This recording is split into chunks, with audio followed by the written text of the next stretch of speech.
Hello friends, నా పేరు దావన్ మరియు ఈరోజు ఈ వీడియోలో కిడ్నీ ఫెయిల్యూర్ లక్షణాల గురించి నేను మీకు చెప్పబోతున్నాను. ఇది ప్రతి ఒక్కరికి ముఖ్యమైన అంశం, ఎందుకంటే మూత్రపిండం అనుభూతి చెందడం ప్రారంభించినప్పుడు అది ఎలాంటి లక్షణాలను ఇవ్వదు, మరియు మూత్రపిండం లక్షణాలను ఇవ్వడం ప్రారంభించినప్పుడు అవి చాలా సాధారణమైనవి. ఏ రోగి లేదా వైద్యుడికి ఆ లక్షణాలపై రోగ నిర్ధారణ చేయడం కష్టం. ఈ రోజు మీరు ఈ లక్షణాలను ఎలా గుర్తించాలో ఈ వీడియోలో వివరిస్తాను. కాబట్టి మొదటి లక్షణం మూత్రం ద్వారా ప్రోటీన్ కోల్పోవడం. రక్తంలో CRPAT9 విడుదలకు ముందే మీరు ఈ లక్షణాన్ని చూడవచ్చు. మూత్రపిండ రోగి ప్రోటీన్ మూత్రం ద్వారా వెళ్ళినప్పుడు మూత్రం ద్వారా ప్రోటీన్ లీకేజీని గమనించవచ్చు, మరియు మీ మూత్రం నురుగుగా మరియు అపారదర్శకంగా మారినప్పుడు మీరు దీనిని గుర్తించవచ్చు. కిడ్నీ ఫెయిల్యూర్ ఉన్న ఏ రోగిలోనైనా 30% కిడ్నీ పాడైపోయినప్పుడు CRPAT9 స్థాయిలు సాధారణం కంటే పెరుగుతాయి. కాబట్టి ప్రోటీన్ నష్టం అనేది రోగికి లేదా నిజానికి వైద్యులు కిడ్నీ జ్వరాన్ని దాని ప్రారంభ దశలోనే గుర్తించడంలో సహాయపడే ఒక లక్షణం. శరీరం మూత్రం ద్వారా చాలా ప్రోటీన్ కోల్పోయినప్పుడు రక్తం సన్నగా మారుతుంది, మరియు రక్తంలో ఉన్న ద్రవం నాళాల నుండి బయటకు రావడం ప్రారంభమవుతుంది, మరియు శరీర కుహరంలో పేరుకుపోవడం ప్రారంభమవుతుంది. మరియు కుహరం కారణంగా ఈ ఆహారాలన్నీ శరీరం యొక్క దిగువ భాగంలో పేరుకుపోతాయి. ఇది సాధారణంగా చీలమండల చుట్టూ ఉంటుంది. మరియు ఈ సందర్భంలో లక్షణం సంఖ్య 2 గమనించవచ్చు. ఇది దిగువ శరీరంలో ద్రవం యొక్క ఎడమ చేరడం. అదే ప్రోటీన్ నష్టం సమస్య కారణంగా మీ శరీరంలో తగినంత మొత్తంలో హిమోగ్లోబిన్ ఉత్పత్తి చేయడానికి తక్కువ మొత్తంలో ప్రోటీన్ ఉంటుంది. అందుకే రోగి హిమోగ్లోబిన్ లోపానికి గురవుతాడు. దీనిని రక్తహీనత అంటారు. మూత్రపిండాల వైఫల్యం యొక్క మూడవ లక్షణం. ప్రోటీన్ అనేది హిమోగ్లోబిన్ ఏర్పడటానికి మాత్రమే కాకుండా శరీరంలో బహుళ ఎంజైములు మరియు అమైనో ఆమ్లాల ఏర్పాటులో కూడా సహాయపడుతుంది.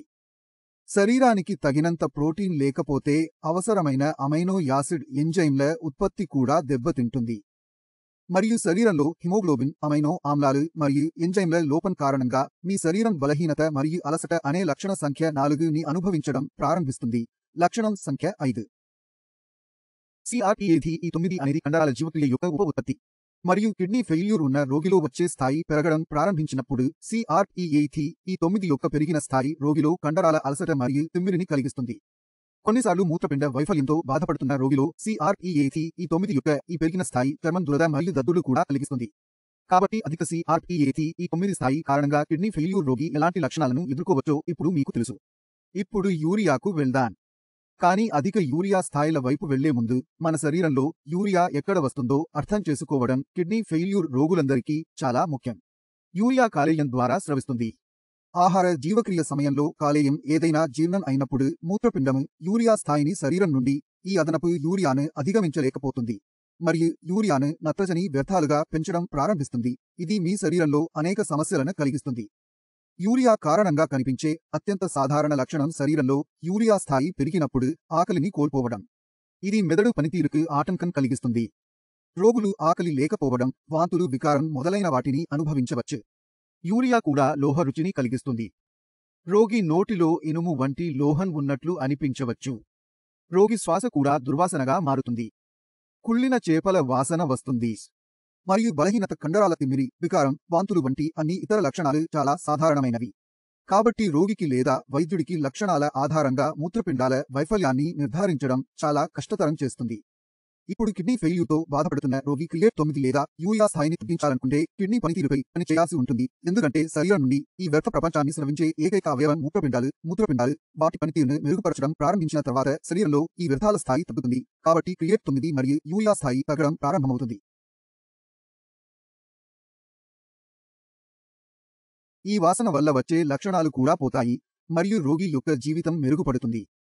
ఇప్పుడు మనం కిడ్నీ ఫెయిల్యూర్ పేషెంట్లో కిడ్నీ పనితీరును ఎలా పెంచగలం అనే ప్రశ్న తలెత్తుతోంది. కిడ్నీపై పని చేయడం ద్వారా దాని పనితీరును మెరుగుపరచవచ్చు. నేను మీకు కొన్ని సాధారణ దశలను చెబుతాను. మూత్రపిండాల వైఫల్యానికి కారణాన్ని తొలగించడం మొదటిది.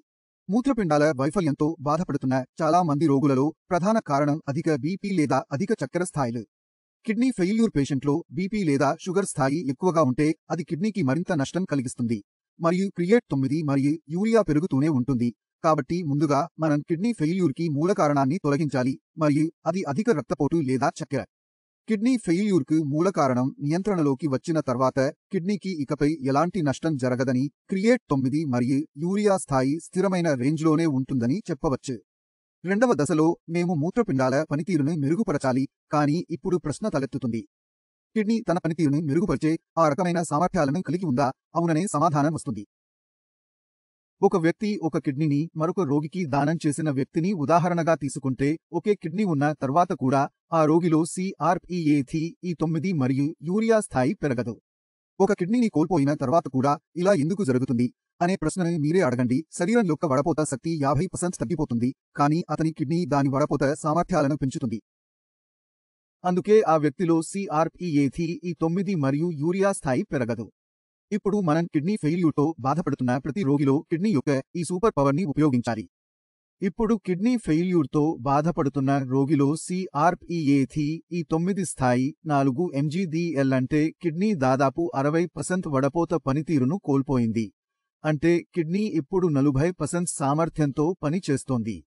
మేము మూత్రపిండాల పనితీరుపై పని చేస్తే మరియు ఈ 40% మెరుగ్గా పనిచేస్తే రక్తంలో క్రియేట్-9 స్థాయిలను ఫిల్టర్ చేసే సామర్థ్యాన్ని పెంచుతుంది మరియు యూరియా తగ్గుతుంది. కాబట్టి నేను ఇప్పటికే మీకు వివరించిన కిడ్నీ ఫంక్షన్ పునరుద్ధరణ చికిత్స సహాయంతో మేము కిడ్నీ పనితీరును పెంచవచ్చు. మీరు క్రియేట్-9 స్థాయిని మరియు యూరియా బాగా తగ్గినట్లు చూడగలిగినందున నా రోగులకు సంబంధించిన కొన్ని నివేదికలను మీకు చూపుతాను.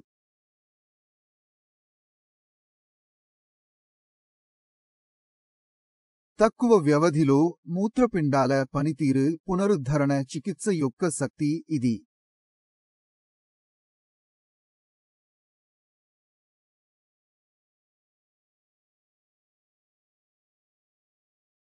ఇప్పుడు దశ సంఖ్య 3కి వెళ్దాం. CRPET9 మరియు యూరియా స్థాయిలు తగ్గిన తర్వాత ఆ స్థాయిని కొనసాగించడం చాలా ముఖ్యం, ఎందుకంటే కిడ్నీ ఫెయిల్యూర్ వ్యాధి అనేది స్వీయ ప్రగతిశీల రుగ్మత. దీనిలో అన్ని రకాల చికిత్సలు తీసుకున్న తర్వాత కూడా CRPET9 మరియు యూరియా స్థాయిని మనం సాధారణంగా చూస్తాము పెరుగుతూనే ఉంటుంది. కాబట్టి ఇక్కడ మీరు మీ రక్తపోటు మరియు రక్తంలో చక్కెర స్థాయిలను జాగ్రత్తగా చూసుకోవాలి. మేము ఇంతకు ముందు చర్చించినట్లు మీరు వాటిని అదుపులో ఉంచుకోవాలి. ఇప్పుడు మీరు కిడ్నీ ఫెయిల్యూర్ యొక్క లక్షణాలు ఏమిటో మరియు అవి ఎందుకు ఉద్భవించాయో అర్థం చేసుకున్నారని నేను ఆశిస్తున్నాను. ఏ కిడ్నీ ఫెయిల్యూర్ రోగికైనా కిడ్నీ మరియు యూరియా స్థాయిని ఎలా తగ్గించవచ్చు? మూత్రపిండాల పనితీరు పునరుద్ధరణ మరియు చికిత్సకు సంబంధించి మీకు ఏవైనా సందేహాలు ఉంటే మీరు మా వైద్యులకు కాల్ చేయవచ్చు లేదా క్రింద ఇచ్చిన ఐడికి మెయిల్ పంపవచ్చు. దీంతో ఈ ప్రాణాంతక వ్యాధిని ఎదుర్కోవడానికి మా నిపుణులైన వైద్యులు మీకు సహాయం చేస్తారు. ఇప్పుడు నేను వీడ్కోలు పలుకుతాను. తదుపరి వీడియోలో కలుద్దాం.